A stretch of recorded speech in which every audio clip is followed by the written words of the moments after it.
те, кто понимает, чем грусть отличается от скуки, от жалости, от одиночества или робости, гораздо лучше справляются с повседневными стрессами, чем те, кто различает только черное и белое. Как только вы дадите свои эмоции самое точное название, которое вы сможете найти в своей голове, присвоите ей то или иное имя, то вы получите непременно ценную информацию, ключ к своему состоянию. Что за значение этой эмоции, о чем она мне говорит, для чего я ее испытываю, что скрывается за этой печалью, что скрывается за этой обидой, что скрывается за этой радостью. Моя задача, если я хочу распознать свои эмоции, это повернуться лицом к своим эмоциям, описать их словами. Конечно, это чрезвычайно действенный способ справиться со стрессом, тревогой или какой-то утратой. Во время консультирования я всегда стараюсь держать под рукой лист бумаги и ручку, потому что довольно-таки часто сталкиваюсь с тем, что людям бывает сложно выразить свои эмоции словами, но письмо очень облегчает процесс. Есть такие правила эмоционального письма Пенбекера, которые я бы рекомендовала вам взять на заметку. Поставьте таймер на 20 минут, откройте тетрадь и начинайте писать о своих эмоциональных переживаниях.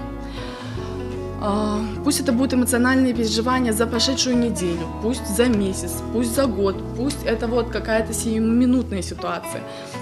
Не беспокойтесь о правилах грамматики, запятых, помарках, это не имеет никакого значения. Просто следуйте за своей мыслью с интересом и без самокритики.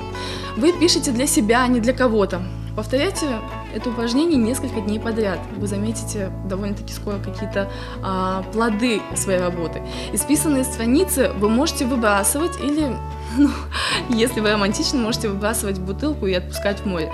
Или наоборот, вы можете даже публиковать эти записи в своем блоге. Это абсолютно не имеет никакого значения, потому что главная задача, чтобы вы излили свои мысли на бумаге, выпустили их из себя. Почему этот метод действенный? Потому что таким образом вы начинаете дистанцироваться от собственного переживания.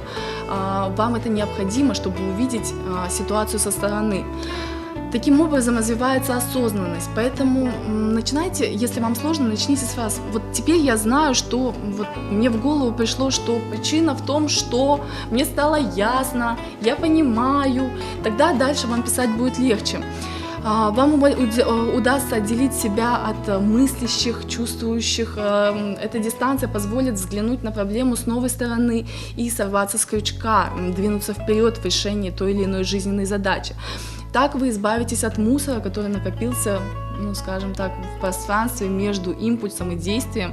Так вы сможете увидеть свое положение в более широком контексте, и это поможет достичь успеха в решении этой задачи, несмотря на те трудные обстоятельства, в которых вы оказались.